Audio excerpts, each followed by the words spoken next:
días compañeros, el día de hoy venimos a hablarle acerca de las actividades de alto riesgo, asimismo de la tarea. Nuestro grupo está conformado por Stephanie Ruiz, Joana Roca y Lisette Rojas. Para empezar, tenemos unas normas que nos dan la pauta o la guía de qué es una actividad y qué es una tarea de alto riesgo. Entonces, empezamos. Decreto 1607 del año 2012. Este decreto es la clasificación de las empresas según su actividad económica, nos dice qué clasificación de riesgo tiene. Es decir, con qué categoría van a aportar a riesgos laborales. 1, 2, 3, 4 o 5. ¿Listo? Entonces, en esta norma podemos encontrar por lo menos las actividades de alto riesgo que son que son construcción, alturas y riesgo eléctrico. Son 3 ejemplos, ¿no? Para no extenderme más, porque son bastantes, ¿listo? Entonces, esta otra norma, el decreto ley 2090 del año 2003, nos dice cuáles son las actividades de alto riesgo. Entonces, esas sí están catalogadas por norma, que son 7. Entonces está el trabajo en minería, temperaturas extremas, trabajo con químicos, aquellas sustancias que nos pueden generar cáncer, está la aeronáutica civil, está el cuerpo de bomberos y está el INPEC, el Instituto Penitenciario de las Cárceles. Adicional a esta norma nos da la pauta para una pensión especial, que esta pensión especial cobija aquellas 7 actividades que mencioné al inicio. Entonces, ¿qué es la pensión especial de vejez? Es pensionarse un periodo antes, es decir, a las 700 semanas de cotización o 55 años. Pero esto hay que cumplir una serie de requisitos, los cuales están en esta misma norma que les estoy mencionando, Decreto Ley 2090, que ya ustedes pueden entrar a verificar. Entonces, en este orden de ideas, continúa mi compañera explicándoles acerca de la minería. Buenos días para todos, espero que todos se encuentren muy bien de salud. Como dice mi compañero Flavio, continúo con el tema de la minería, ya que es una de las actividades o tareas de alto riesgo, de acuerdo a la 2090 del 2003. Antes de iniciar con la minería o con el tema, es importante explicarles o saber qué es una actividad de alto riesgo. Entonces, todas las actividades de alto riesgo que por su naturaleza o lugar donde se desarrollan implican una mayor exposición que puede causar o generar una lesión a nuestros trabajadores. Entonces, es muy importante tener planes de acción y medidas preventivas para poder ejecutar esta labor. Para que nos contextualicemos un poquito en lo que vamos a hablar. O sea, son actividades que implican un mayor riesgo. Por eso se llaman actividades de alto riesgo. Entonces, el tema de la minería es una actividad que viene desarrollando el hombre desde la antigüedad y ahora sigue surgiendo y siendo como más fuerte debido a que del suelo, subsuelo extraen minerales, materiales y se dividen en algunas partes, como no metales, no metálicas, piedras ornamentales y construcción, son en que se divide la minería. La minería es una forma de extracción selectiva de otros materiales o de corteza terrestre en las cuales puede obtener como un beneficio económico. Entonces las industrias abarcan más el tema debido a que el beneficio económico para ellos es demasiado alto, así también como los riesgos. La minería tiene un significativo impacto en el desarrollo de todas las industrias. Entonces, por eso es que en muchas zonas vemos demasiado que están aplicando este tipo de trabajo, estas actividades. Existen 2 tipos de minería: a cielo abierto o subterránea o socavones. Como su nombre lo indica, a cielo abierto, básicamente una zanja subterránea que es como túneles. Hay unos que tienen una salida dependiendo del proyecto que vayan a hacer, o hay unas que solo es para extraer algunos minerales y solo es un hueco. ¿Listo? En el trabajo de minería también existen unos riesgos asociados con ella, cuáles vendrían siendo la caída de rocas, que es un accidente muy habitual que sucede por el deslizamiento y caída de rocas cuando estamos en una minería subterránea. Es la mayor causante de accidentalidad porque cuando hay deslizamiento abarca un mayor espacio, pudiendo atrapar casi a toda la tripulación que hay adentro. Otro riesgo también es por el terreno, rocas sobresalientes, golpes con las vigas, caídas a mismo nivel, todo ese tipo de eventos son los que se presentan en las minerías. Riesgos de incendio. Hay incendios, que son generados por la misma actividad. ¿Para qué? Para empezar a cavar la tierra e ir pudiendo utilizar la maquinaria.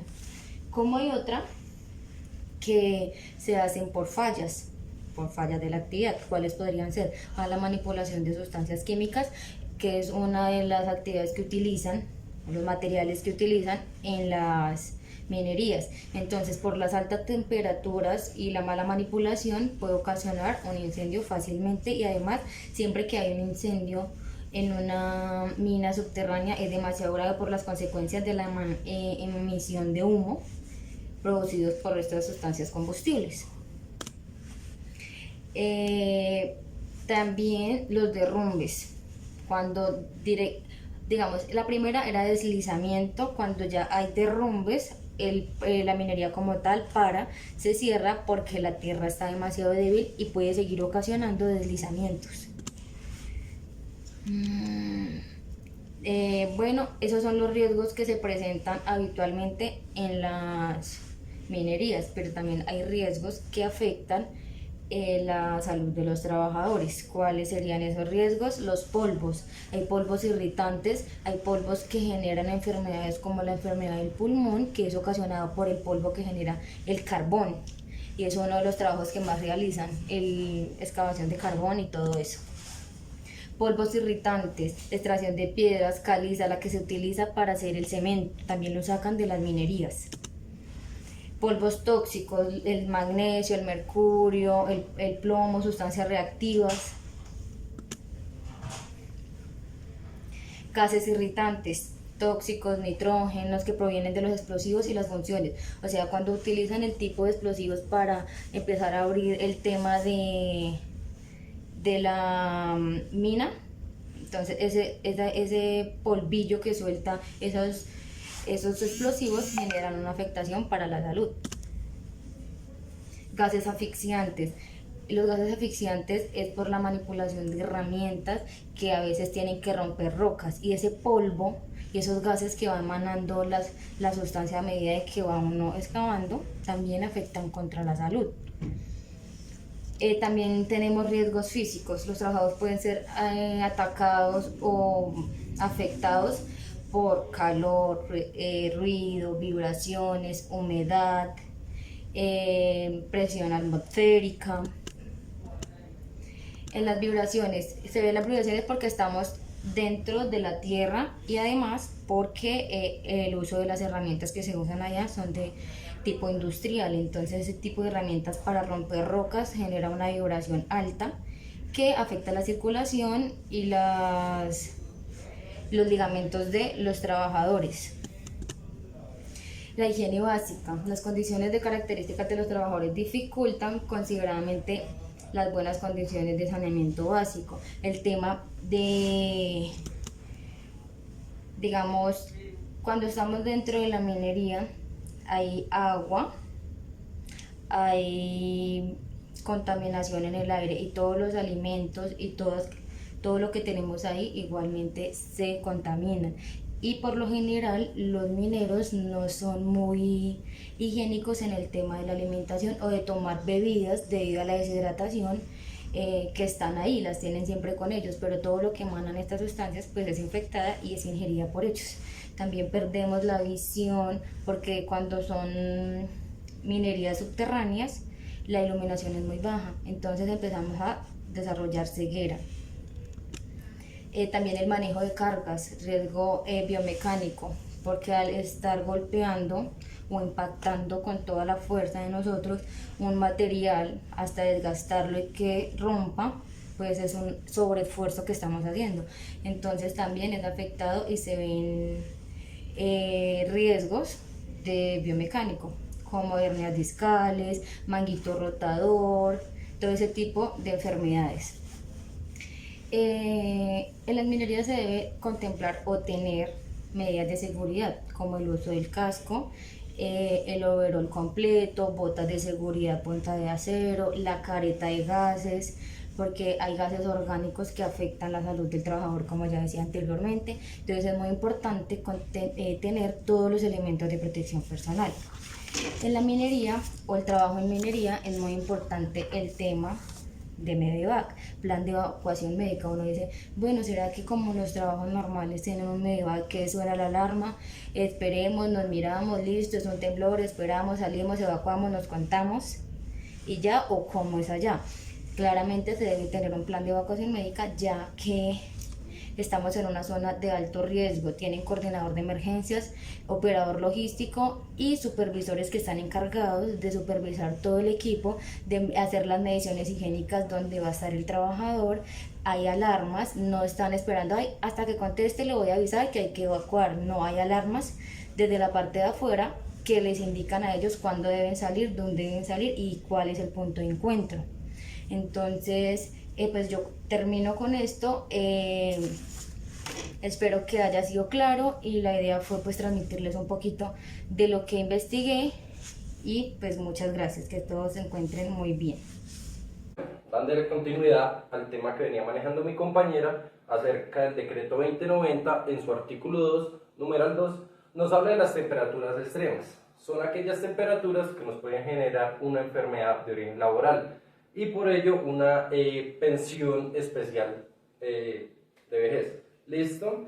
Entonces, para entender un poco más qué es una enfermedad de origen laboral, nos podemos remitir a la ley 1562 en su artículo 4 y nos dice que es aquella patología contraída con la exposición a un riesgo durante determinado tiempo. ¿Ok? Bueno, para entender un poco más acerca de las temperaturas, vamos a hablar del confort térmico. Entonces, el confort térmico. El confort térmico es la temperatura ambiente a la cual se adapta el cuerpo. Si bien sabemos que el cuerpo tiene una temperatura normal de 36.5 a 37.5, las temperaturas varían según la región del país. En Bogotá, por lo menos en un día normal, podemos tener una temperatura de 14 a 24 grados. Si nos vamos a otra región del país, como una ciudad costera, podemos tener de 30 a 42 grados, dependiendo las condiciones climáticas. Entonces, ¿qué nos dice el confort térmico? Entonces, se puede definir como la conformidad de cada individuo con el ambiente térmico que lo rodea. Por ello, debido a la variabilidad biológica, es decir, el metabolismo de cada una de las personas. No todas las personas somos iguales, no todas las personas reaccionamos igual a los cambios de temperatura. Hay personas que son alérgicas al frío, otras personas que el sudor las irrita. Es imposible conseguir en un colectivo de todo trabajo físico que genera calor extra que varía la temperatura normal del individuo, que era la que les decía inicialmente, que debe ser eliminado a través del mecanismo de autorregulación. Es decir, que si estamos a una temperatura muy alta, es decir, una ciudad costera, por lo menos, qué sé yo, Barranquilla, 38 grados, el cuerpo empieza a transpirar y de esta manera se refrigera y así puede continuar. Para el caso del frío, los límites valores permisibles de la ACGIH nos dice que puede llegar a ser una temperatura extrema por debajo de los 10 grados centígrados. Es decir, que para este caso ya debemos tener una protección extra, es decir, la ropa térmica para poder sobrevivir o bueno, durar un poco más en este tipo de temperaturas. Estrés térmico. Entonces, el estrés térmico, Cuando más importante es el esfuerzo, mayor es la cantidad de calor producido por el organismo. La realización de los trabajos que requieren grandes esfuerzos físicos en ambientes muy calurosos puede dar lugar al llamado estrés térmico. Entonces, el confort es la adaptación de la persona a la temperatura ambiente. El estrés térmico es el esfuerzo que realiza el cuerpo para mantenerse en un ambiente. Es decir, no es lo mismo estar en Barranquilla a 38 grados reposando, sentado, que estar trabajando con un overol, de pronto un tie-back, unas botas de seguridad, un casco. Esto claramente lo va a alterar más. Entonces, ahí entraría lo que es el estrés térmico. Para el caso del frío, tenemos la situación de un cuarto frío o una precámara. Una precámara puede estar a 7 grados, 5 grados o 0 grados. Entonces, para entrar a esta cámara, debemos contar con un mecanismo que nos aísle la temperatura ambiente y nos proteja del frío a los seres humanos. Entonces, ¿en qué trabajos puede ser peligroso el estrés térmico? Entonces, tenemos trabajos en recintos cerrados. Para el tema de la calor, tenemos hornos, ya sea de ladrillo, de vidrio, los cuales tienen una atmósfera, digamos lo que es alterada en comparación a la temperatura ambiente. Aquí para el área de la sabana, tenemos muchas ladrilleras. Estas ladrilleras, pues la temperatura ambiente es de 14 grados. Para las ladrilleras, la temperatura de los hornos puede llegar hasta los 70 grados al momento que el trabajador tiene que entrar a intervenir y sacar el bloque. Entonces, esto puede ser una condición de riesgo para los trabajadores y cuya exposición puede generar una enfermedad de origen laboral. Por otro lado, los trabajos al aire libre también nos pueden dar lugar a una patología con el tiempo. Es decir, cambiemos de actividad económica, ubiquémonos geográficamente en Rubiales. Rubiales son campos petroleros. Allí la temperatura oscila más o menos entre los 36 a los 42 grados. Para la perforación hay un trabajo puntual que se llama el encuellador. Esta persona va por encima aproximadamente a unos 20 metros de altura y tiene que hacer un trabajo allí.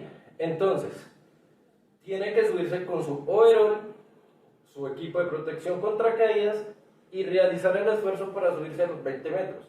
Entonces, en este punto, si no tenemos una persona saludable o de pronto que no esté acostumbrada a este tipo de trabajos en estas temperaturas, puede dar lugar a un accidente de trabajo o una enfermedad de origen laboral o desencadenar aún, peor aún, una patología que de pronto el trabajador no sepa que tiene. ¿Ok? TLB y medidas de control. Entonces, el TLB, esto varía dependiendo de la actividad que se vaya a realizar, el sitio y el tiempo de exposición. Entonces, el tiempo permitido de exposición varía según las condiciones del recinto o ambiente en el que se encuentra el trabajador. Entonces, para un cuarto frío, investigaba yo un poco y decía que para estar a menos 18 grados, la persona solo puede estar 4 horas al día. Durante estas 4 horas al día, debe tener intervalos de entrada y de salida, airearse un poco, para poder mantenerse allí este tiempo. Para el tema de las temperaturas extremas cálidas, varía también un poco la actividad que se esté realizando. Entonces, allí es muy importante el tema de la hidratación y la frecuencia de entrada y salida de los hornos o la temperatura ambiente en la que esté, las pausas que se realicen para realizar el trabajo. ¿Listo? Patologías acerca del calor. Entonces, alteraciones sistémicas. Hiperpirexia. Esta es la más conocida, por decirlo así, en los campos abiertos, el sector de hidrocarburos o para los campesinos. Este es el llamado golpe de calor. Entonces, ¿qué es un golpe de calor? Es una alteración del metabolismo donde la persona se desmaya por la deshidratación, por el exceso de calor, por el exceso de esfuerzo físico que está realizando esa persona al realizar la labor. Entre otras tenemos agotamiento por fallo circulatorio, síncope de calor, que es el desmayo, deshidratación,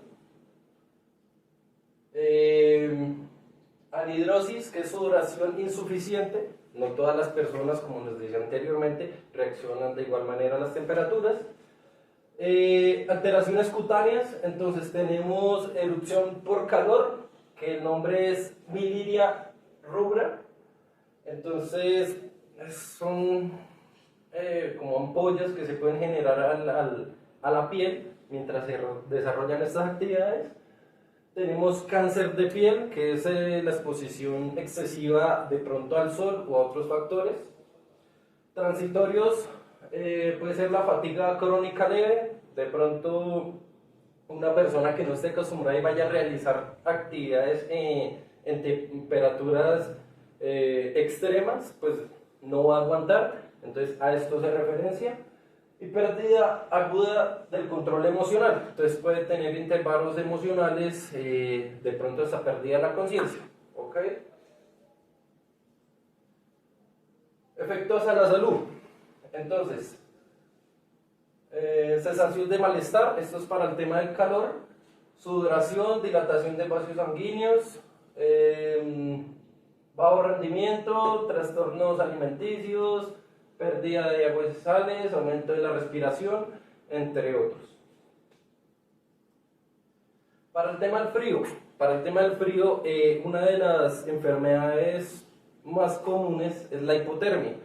Entonces, la hipotermia y el golpe de calor están contemplados en la nueva tabla de clasificación de enfermedades del año 2014, que es la 1477, y lo contempla allí. ¿Ok? Bueno, entonces, estas dos enfermedades se encuentran contempladas ya que en la anterior norma no se tenían. Efectos al organismo por frío.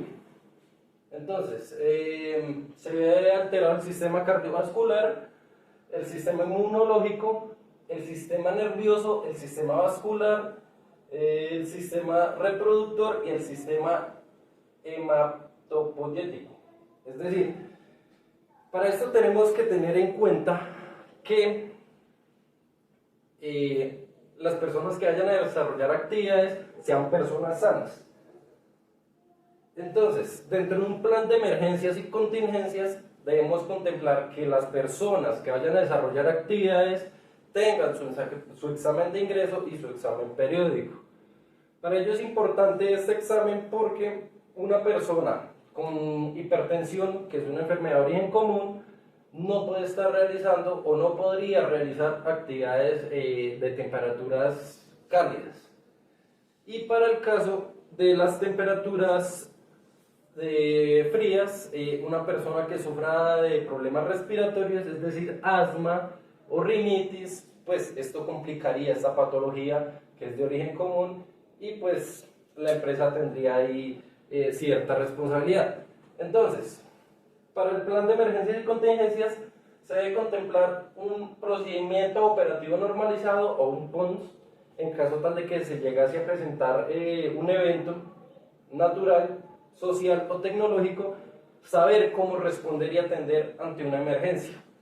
Entonces, dentro de un horno, pues bueno, habrá una cuadrilla, el cual un integrante de ellos debe estar afuera vigilando la actividad para evacuar. Para el caso del frío, pues digamos que es lo mismo. Entonces, dentro de la cuadrilla debe haber una persona que esté entera de cuántas personas hay dentro del recinto y asimismo poder evacuar. La brigada de emergencia, una brigada de emergencia entrenada para esta actividad y un MEDEVAC. El MEDEVAC es un manual o un listado de números de emergencia para atender una situación de desastre. Hola compañeros, buenos días y hola profe, buenos días. Yo les voy a hablar de trabajos con exposición a sustancias comprobadamente cancerígenas. El cáncer es causado por cambios en ciertos genes que alteran el funcionamiento de nuestras células. En algunos casos, estos cambios ocurren en forma natural, cuando se producen las copias del ADN, pero en algunos otros casos se producen por los trabajos de alto riesgo, con exposición a sustancias cancerígenas. Entre esos trabajos tenemos el trabajo que realizan los bomberos. Los bomberos durante su trabajo están expuestos a la combustión de productos asfixiantes, irritantes y tóxicos. Durante sus procesos, todas las medidas de seguridad se centraban en que los profesionales no inhalaran humos con estas partículas nocivas. Pero durante algunas investigaciones que realizaron se dan cuenta de que estas partículas también se absorben por la piel, hecho que incrementa la posibilidad de que ellos tengan cáncer o de que ellos a lo largo del tiempo puedan producir cáncer. Para eso ellos tienen unas medidas de prevención, que es en el antes, en el durante y en el después. En el antes, ellos ¿qué realizan?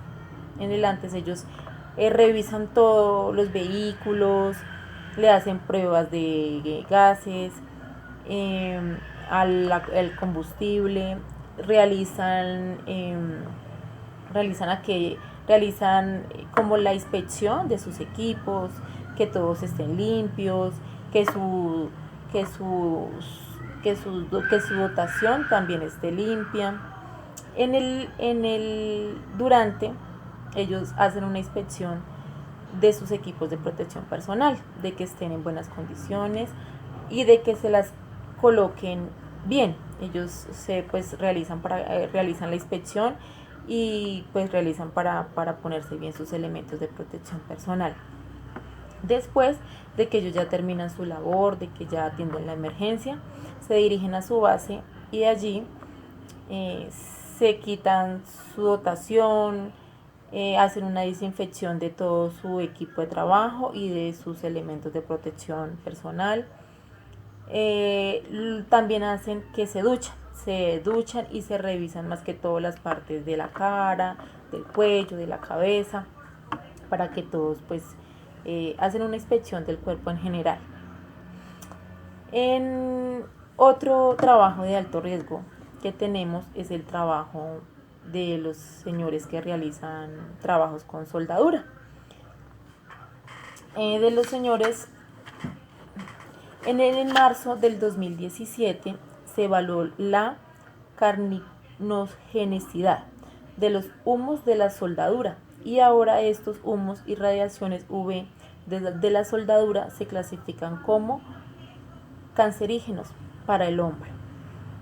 Este estudio demuestra que la exposición a los humos de soldadura, incluido a los humos de acero suave, pueden provocar cáncer de pulmón y de riñón a los trabajadores que realizan este tipo de trabajo con soldadura.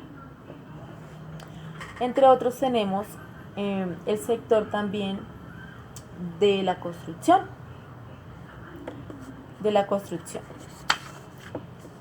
La sílice cristalina y el asbesto son componentes que además de encontrarse en las rocas y arenas también se encuentran en los materiales de construcción.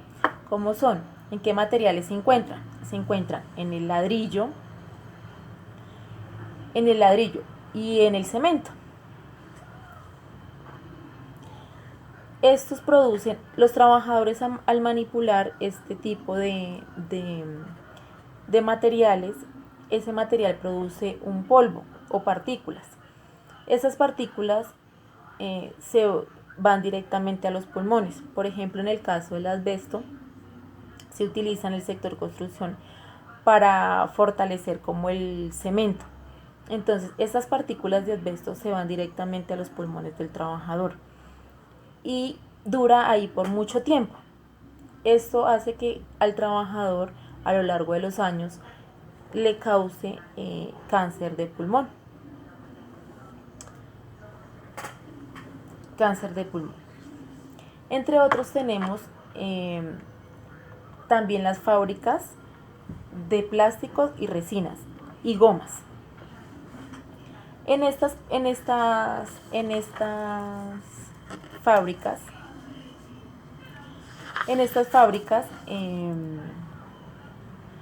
estas fábricas utilizan benceno. El benceno es un producto que causa cáncer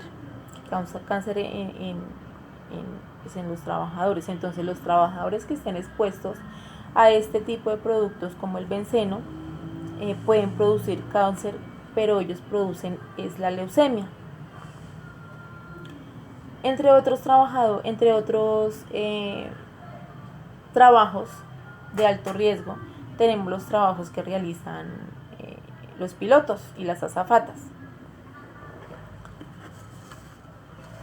Los aviones vuelan a más de 30 pies de altura. Esta altura es donde aumenta la exposición a las radiaciones cósmicas, una mezcla de varias gamas y neutrones con efectos cancerígenos en el ser humano.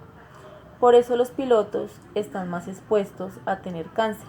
En los hombres se les produce o se les da más como el cáncer de próstata, y a las azafatas, las mujeres, les da más les puede producir cáncer de mama.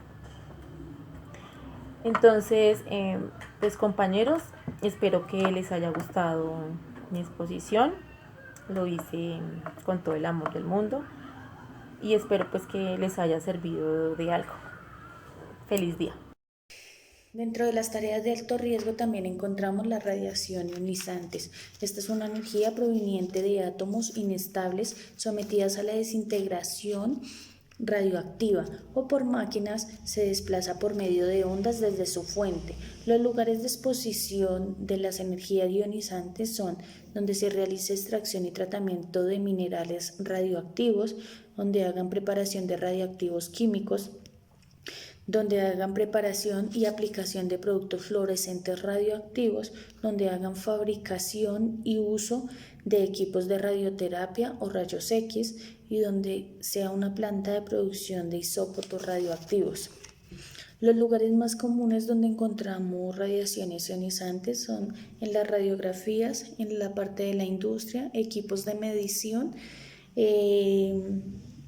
y donde haya una investigación de energía nuclear. También en los centros odontológicos donde realicen lo de radiografías panorámicas. Las radiaciones ionizantes nos pueden provocar 3 enfermedades graves, las cuales nos pueden causar hasta la muerte. Una de ellas es la neoplasia maligna. Son células anormales que se multiplican sin control y pueden invadir los tejidos por medio del torrente sanguíneo, afectarnos el sistema linfático. Aquí en esta nos pueden causar cáncer de piel o cáncer de huesos. Otra de las enfermedades es la leucemia. Esta es una enfermedad que da en la sangre por la médula ósea, la cual no produce glóbulos rojos blancos anormales. La aplasia medular es la desaparición de las células encargadas de la producción de la sangre en la médula ósea. Por eso hay una disminución de glóbulos rojos, glóbulos blancos, todos los componentes de la sangre. Siempre debemos de tener un control sobre la fuente, sobre el ambiente, sobre la organización de trabajo y sobre las personas. Sobre la fuente, debemos de tener un diseño adecuado de las instalaciones, los encerramientos en las cabinas, aislamiento parcial de la máquina, pantallas, atenuadores. Se debe realizar un control periódico en el campo de difusión de la intensidad de la radiación. Sobre el ambiente, debe haber un recubrimiento antirreflectivo en las paredes, un control de temperatura, de la humedad y de la ventilación. Evitar en lo posible la concentración de una fuente en el mismo ambiente. Siempre debe estar señalizado en las zonas de peligro y tiene que haber sus delimitaciones. Sobre la organización de trabajo, reducir el tiempo de exposición al riesgo en prolongación al grado de peligro. Permitir el acceso a estos sitios solamente del personal autorizado. Sobre las personas que hacen este tipo de trabajo siempre deben de estar informadas de los riesgos a los que están expuestos, se deben de formar los empleados, darles la importancia del uso de los elementos de protección personal como son los guantes, los delantales de plomo, las gafas. Se les deben realizar unos exámenes periódicos. La radiación ionizante es capaz de atravesar la partícula alfa, el papel, digamos que esa es la partícula más suave. La partícula beta es capaz de traspasar el papel, el plástico. Y la partícula gamma, que esos son los rayos gamma, son los más fuertes.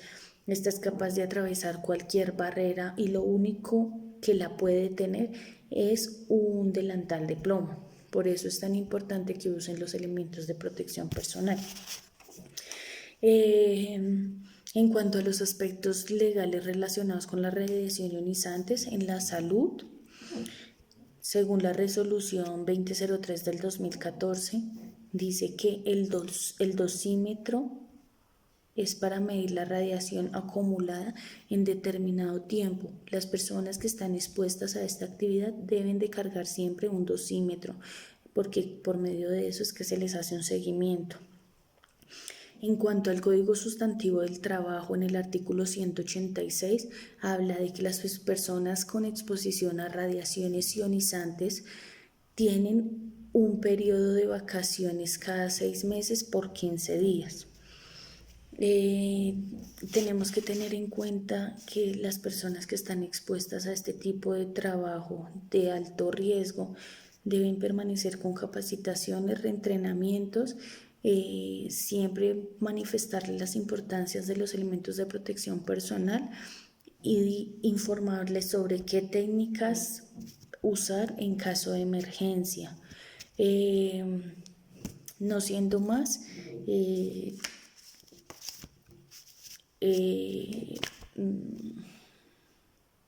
Continuando lo que dicen mis compañeras previamente, del decreto ley 2090 del año 2003, llegamos al numeral 5. Este numeral 5 nos habla de la aeronáutica civil. No todas las personas que trabajan con la aeronáutica civil tienen el beneficio de pensionarse a las 700 semanas. Es solo para los controladores por las condiciones que ya les voy a plantear a continuación. A ellos lo rige lo que es el RAC 2. Hay muchos RACs, pero el RAC 2 es el que nos habla del personal y las licencias y demás características que debe cumplir un controlador aéreo. Entonces, ¿qué es el RAC 2? Es el Reglamento Aeronáutico de Colombia. Este RAC 2 nos da todas las pautas de las personas que tienen licencia para poder operar como controladores, pilotos y demás. Entonces, se otorga licencia al alumno piloto, piloto privado de helicóptero, piloto comercial de avión, auxiliares de servicio a bordo, técnicos de línea, técnicos de línea de helicópteros, controladores de tránsito aéreo, instructores de tierra en especialidades aeronáuticas. Estas personas de la aeronáutica me siento identificado con ellos porque nuestra carrera depende de la vida de muchas personas, así como la de los controladores aéreos. Entonces, ellos tienen mucha carga laboral debido a que ellos son los que tienen el control, como lo dice su nombre, dentro del espacio aéreo. Es decir, ellos son los que autorizan que un avión despegue, a qué hora, a qué altura, por qué pista. Asimismo, los aviones comerciales, los aviones de carga, en qué momento aterrizar, en qué pista, en qué sitio van a abordar o dejar los pasajeros. Entonces, ellos son los encargados de toda esta logística. ¿Ok? Para entender un poco más, vamos a hablar de los tipos de aviones, así rápidamente, y los tipos de aeropuerto. Entonces, tenemos aviones de carga, aviones de pasajeros y aviones militares. Dependiendo para lo que se requiera, tiene ciertas características de capacidad de carga, capacidad de pasajeros, asimismo su velocidad. Tipos de aeropuerto. Entonces, tenemos aeropuertos internacionales. En Colombia, pues el más grande es el aeropuerto El Dorado. Aeropuertos militares, aeropuertos nacionales comerciales y aeropuertos regionales.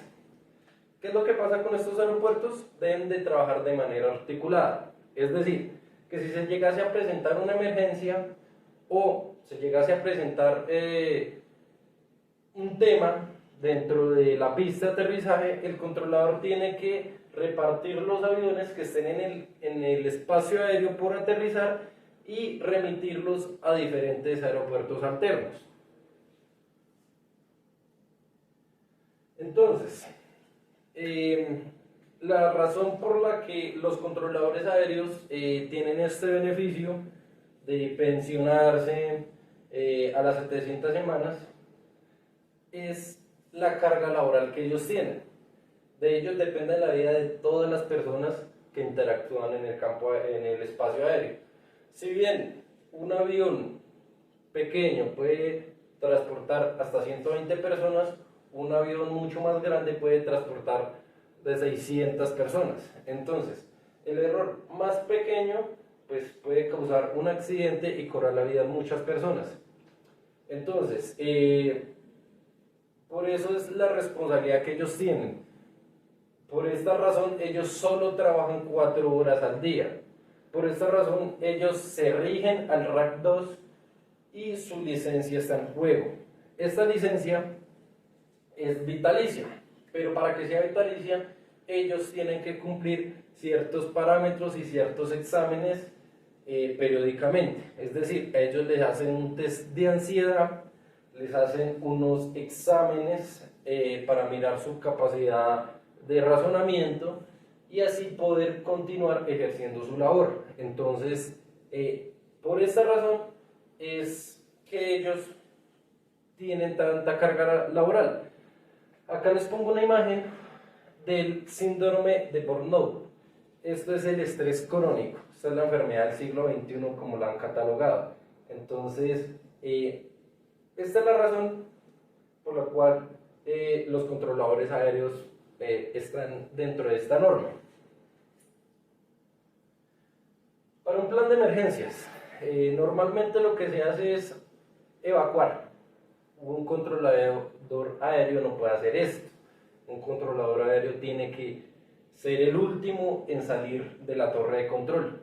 Entonces, este controlador aéreo tiene que designar o delegar los aviones hacia donde deben aterrizar, los que estén por el espacio aéreo cercano. Los que están por despegar, pues bueno, hay otro manejo, hay una ambulancia, hay ambulancias, hay bomberos que están en las pistas pendientes de por si se llega a presentar cualquier novedad entre las pistas. Entonces, el procedimiento operativo normalizado para ellos, digamos que es especial. Entonces ellos están más sujetos a emergencias que se puedan llegar a dar por el tráfico que manejan. Entonces, si bien sabemos, desde un aeropuerto se pueden manejar muchas contrabando, drogas, armas, entonces ellos trabajan articuladamente con las fuerzas militares, es decir, policías, policía de narcóticos, antiexplosivos y demás. Entonces, todo esto es un conjunto de actividades que va dentro del plan de emergencia de ellos para preservar la vida de todas las personas que están dentro de un aeropuerto, dentro de un avión. Claramente ellos cuentan con su brigada de emergencia, que está conformada por médicos y demás personal del aeropuerto. Asimismo el MEDEVAC, en caso tal de que se presente una emergencia, independientemente de tener médicos y de tener brigadistas dentro del aeropuerto, deben de tener esta información para ver dónde remitir una posible persona por una emergencia. Entonces, de esta manera es que se articula a un plan de emergencias. Buen día, compañeros. A mí me tocó hablar acerca de extinción de incendios. Estamos aquí en la unidad de bomberos de Fontibón en compañía del sargento Edison Morales, quien nos va a ayudar y aclarar un poco pues, este tema, ya que por su experiencia tiene un mayor conocimiento. Bien, pues nada, bienvenidos a la estación de bomberos de Fontibón. Como ya le dijeron acá, mi nombre es Edison Morales, soy el jefe del turno de la estación y profesional en seguridad y salud en el trabajo. También soy un técnico en atención de incidentes y emergencias. Bueno, el sargento nos va a contar acerca de las clases de incendios que tenemos, donde pues él ya nos adelantó un poco de información y nos explicaba que hay clases de incendios pues A, B, C, D y K. Él nos va pues a aclarar un poco acerca de cada una de ellas, qué significa. Cuando nosotros nos enfrentamos a saber qué es el control de incendios o la liquidación de incendios, tenemos que tener muy claro cuáles son las clases de incendios que se nos pueden presentar a nosotros. Dentro de esta gama existen los incendios de la clase A, que son todos aquellos donde se ven involucrados materiales sólidos combustibles. Ejemplo, el cartón, el papel, el caucho, el plástico. Todos esos son de la clase A, que necesitan ser sofocados para poderlos eliminar. Los incendios de la clase B, que son todos donde están involucrados los gases y líquidos combustibles e inflamables. Todos los que a ustedes se les ocurra, casi siempre son derivados de la gasolina, derivados, del petróleo, los que están involucrados acá, y pues los gases ordinarios que nosotros podemos conseguir, como el gas natural o el gas propano. En los incendios de la clase C también encontramos nosotros todo lo que tiene que ver con lo que se involucra con energía eléctrica. Todos los que tienen energía eléctrica se enmarcan en esta clase de incendio. Los incendios de la clase D, hablamos de metales o químicos combustibles, ¿sí? Y también estamos hablando de los incendios de la clase K, que son los incendios en los cuales nosotros tenemos involucrados grasas, bien sea de origen vegetal o grasas de origen natural. Bueno, también el sargento nos contaba que manejan varios tipos de incendios, como son vivienda, incendios vehiculares, industriales, forestales. Él nos va a explicar en cada uno de esos grandes grupos cuál sería la clase de cada uno de ellos. Bien, en nuestra experiencia podemos hablar de unas grandes gamas de incendios que nosotros nos encontramos a nivel de Bogotá y casi que mundialmente. Uno de los más recurrentes son los incendios en vivienda. Vivienda, tómese como vivienda de un solo piso o vivienda de torres de apartamentos, en los cuales nosotros podemos ver involucrados cualquier clase de incendio. ¿Por qué? Pues por lo que no se tiene regulado, digamos, la parte industrial no se tiene regulada o no se tiene muy bien regulada en Colombia. Entonces, por eso es que nosotros nos vemos abocados a encontrarnos cualquier tipo de incendio. Podemos encontrar en una vivienda incendios de clase A, B y C, y también podríamos llegar a encontrar un D o un K por diferentes labores que se pueden estar presentando dentro de la vivienda. Otra grande gama de los incendios que nosotros encontramos son los incendios vehiculares. Incendios vehiculares, que tan solo porque se incendia el motor del vehículo o que también se incendia la carga del vehículo. Entonces ahí también podemos encontrar incendios de la clase B y clase C. En los incendios industriales sí podemos encontrar, digámoslo, incendios especiales, bien sea porque se está quemando un solo material o porque hay digámoslo, la mezcla de los diferentes incendios que se pueden presentar a nivel industrial. Allá lo que cambia es el volumen de la carga combustible que hay en uno y en otro. Y los incendios que no podemos dejar por fuera son los incendios forestales, incendios de capa vegetal, en la cual nosotros vemos casi siempre incendios de la clase A. Sargento, ¿con qué medios podemos apagar estos incendios?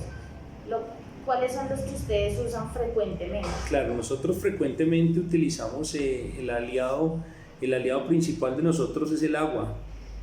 Nosotros casi siempre los incendios los apagamos con agua. ¿Por qué? Porque pues tenemos las bombas hechas y diseñadas pues para control de incendios, y también tenemos el conocimiento y los equipos de protección personal para poder hacer ese tipo de labores o de técnicas para utilizar agua. Nosotros también utilizamos agentes químicos como son el polvo químico seco, y también utilizamos las espumas. Casi siempre las utilizamos para darle control a incendios de líquidos inflamables. Esas son las dos, digámoslo, las dos que casi siempre utilizamos dentro del Cuerpo Oficial de Bomberos de Bogotá. También me explicabas que ustedes usan en los incendios forestales unas líneas de defensa.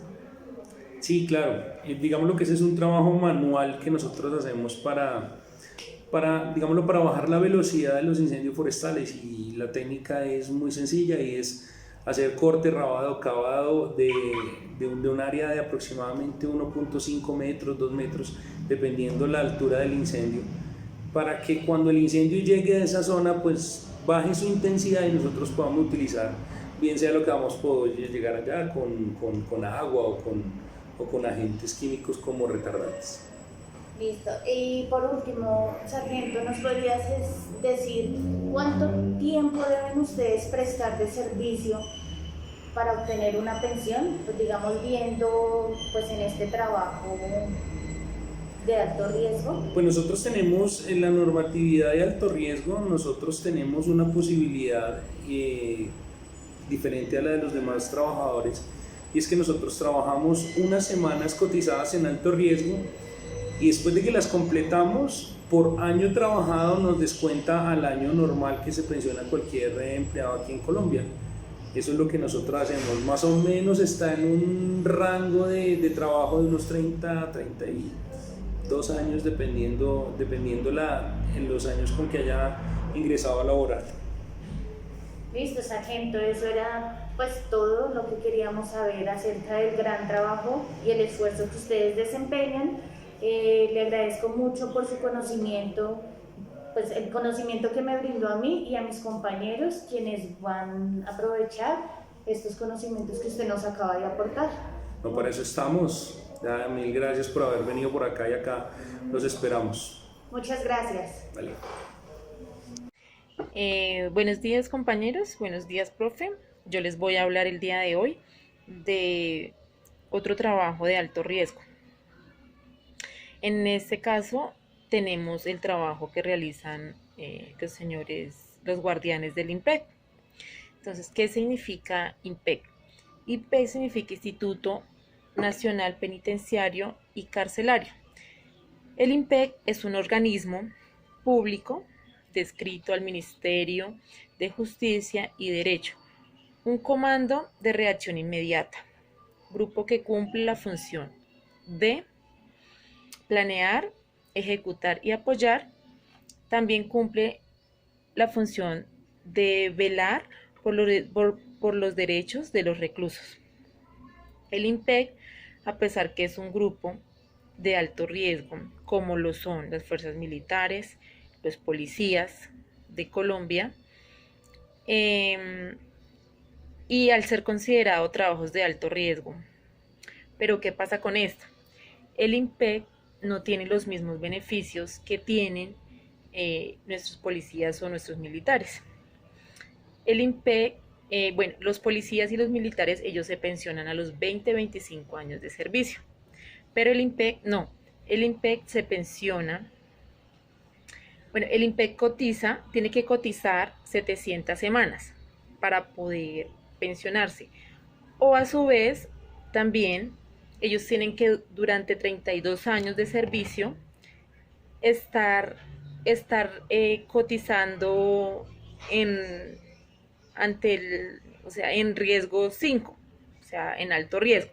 Siempre tienen que estar cotizando, ellos tienen que estar cotizando, tienen que estar con un alto riesgo, pero ellos tienen que, o sea, durante los 32 años de servicio, o sea, frecuente en el servicio, para poder obtener la pensión a los 32 años de servicio. ¿A qué riesgos están expuestos ellos? Pues yo creo que el mayor riesgo que ellos están expuestos es a perder la vida, ¿no? Porque pues ellos cuidan, o sea, dan su vida para salvar a los demás. Entonces, yo creo que ellos pues están expuestos pues a todos los riesgos que tiene una cárcel, están expuestos a tratar con gente, pues, se puede decir criminal. Entonces, pues ellos están corriendo riesgo, igual que nuestras fuerzas militares. Ante un motín o ante una emergencia, el IMPEC, ellos están capacitados en primeros auxilios, ellos están capacitados en incendios, o sea, para cualquier reacción que ellos tengan. ¿Por qué? Porque ellos no pueden sacar, bueno, en caso de que haya un motín en la cárcel o un incendio, ellos no pueden sacar los reclusos, ni pueden pues tener un plan de emergencia, un punto de encuentro fuera de la cárcel. Ellos tienen que reaccionar inmediatamente dentro del lugar. ¿Qué pasa con esto?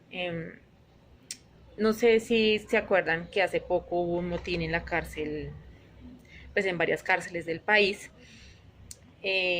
Aquí en Bogotá también pues hubieron motines y los presos quemaron los colchones, bueno, hicieron incendios. Entonces, pues los del IMPEC están altamente capacitados para una emergencia de estas. ¿Ellos qué hacen? Ellos en algunos casos sacan como los grupos como al patio, pues los que pueden sacar, y pues ellos están como capacitados para controlar como estas emergencias dentro de la cárcel, ya que sea algo que no puedan controlar ellos, que se les salga de las manos, pues ya entra como un grupo especial a apoyarlos de la fuerza, pues de las fuerzas militares. Ya en otro caso que sea muy que ya se les salga de las manos, que ya no, pues ellos ya están autorizados pues a disparar, porque pues en caso de eso es la vida de ellos o es la vida de los demás. Entonces, bueno, esta es mi capacitación, espero que les haya gustado. Feliz día.